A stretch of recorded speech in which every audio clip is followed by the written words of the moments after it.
What's going on, guys? Welcome back to Mile High Misfits. In today's episode, we're going to be talking about one of the most common Corvette mod questions that I get asked, which is the BTR Stage 3 cam worth it, or is it just hype? So stay tuned.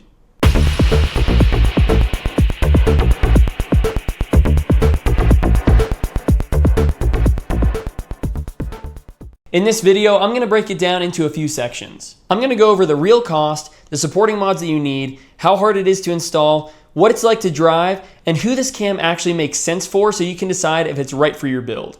So first, what is the BTR Stage 3 cam? This is one of the most popular off-the-shelf cams for LS-powered cars, especially Corvettes. It's designed for people who want a significant bump in torque, an aggressive cam chop, and strong top-end power without sacrificing all of your street drivability. Let's talk money first with the price comparison. The cam itself is priced pretty competitively compared to other big name cams in the same category. Now, the surprising thing for most people is the cam is not the expensive part. It's all of the supporting mods that you need for it. On BTR's website, you can buy the Stage 3 cam kit for the LS1, along with your dual valve springs, steel retainers, keepers, valve seals, and one-piece chromoly push rods for around $800 to $900, depending on the options you choose. And that's a pretty fair price for what you get.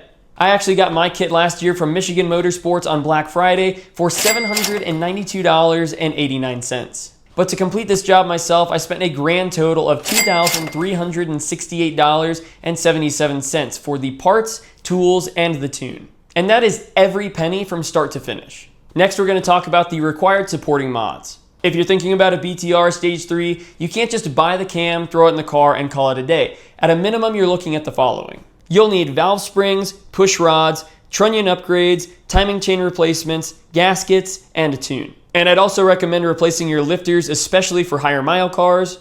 And if you have an automatic, you're going to need an upgraded torque converter. This is where the cost adds up fast, and a lot of people don't mention this up front. Next is installation difficulty for DIYers. If you're doing this job at home, be honest with yourself before ripping your car apart. This is not a beginner job. You're going to be pulling the front of the engine apart, and you're going to be dealing with timing components and valve train geometry. You really need to be comfortable with installing parts the right way. If you're mechanically inclined and you've done a bit of work in the past, this job really isn't that hard, but you need to be patient and take your time with it, and you really need to pay attention because these components are what keep your motor in time, and you can really mess things up if you do it wrong. And if you bork it, you'll be looking for a new LS in your future. But I do have a full 2-part guide on how to do this yourself, so if this is something that you want to take on, check out the link above and see if it's something you're comfortable doing. Now, if this isn't something that you want to do yourself, we also have to look at the cost to have a shop do it. The total cost can easily double or even triple compared to just buying the cam and supporting components. Labor, tuning, and supporting mods add up very fast. This is where a lot of people start asking, is this really worth it for my goals? And that's a fair question because based on my internet investigation, most people on the forums paid anywhere from $3,500 to $5,000 to get similar work done from a shop. Now, once all of the work is done and the car is ready to drive, we have to compare the drivability compared to stock. This is where opinions really start to split. Compared to stock, the idle is choppier, the cold starts can be slightly more temperamental if the tune isn't great, and low-speed drivability definitely takes a hit. That being said, it is totally streetable. Good tuners can actually make these engines idle decently smooth with these cams if that's what you're looking for, and that helps a lot with low-speed drivability. For me, however, I enjoy the extreme chop in exchange for a less tame driving experience. Before moving on to the next one, I wanted to let you guys know if you're finding this video helpful, make sure to help me out as well and subscribe to Mile High Misfits because that is the best way to support the channel and it is absolutely free to do. And if you want to do something for me that's not so free, check out the Etsy store linked above. But let's get back into it.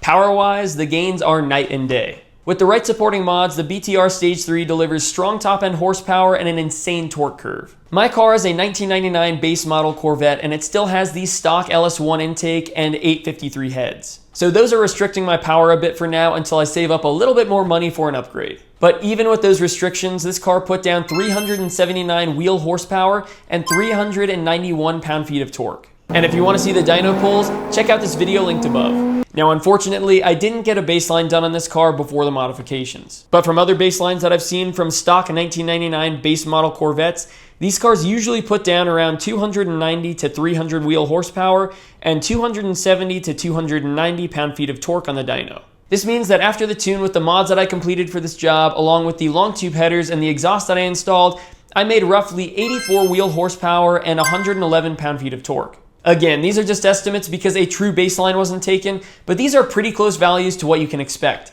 and I think that these are pretty respectable numbers. So now it's time to answer the question, is the BTR Stage 3 cam worth it? And the answer to that is, it depends. In my opinion, the BTR Stage 3 cam is worth it if you want aggressive sound and top-end power, you're okay with sacrificing a bit of comfort and drivability, you already plan on doing the supporting mods, and you're building a performance-focused C5 or other LS car. But if you're just daily driving, cruising, or want minimal compromises, there are more mild cam options that are better suited for these situations. There you have it, guys. That's my breakdown of the BTR Stage 3 cam, and I hope that this video helped you decide if it's right for you. But if you have this cam in your car, let me know in the comments below, and let me know what you think about it. That's all for this week, guys, but if you enjoyed the content for today, make sure to leave a like and subscribe to the channel for future content. I'll catch you guys next week.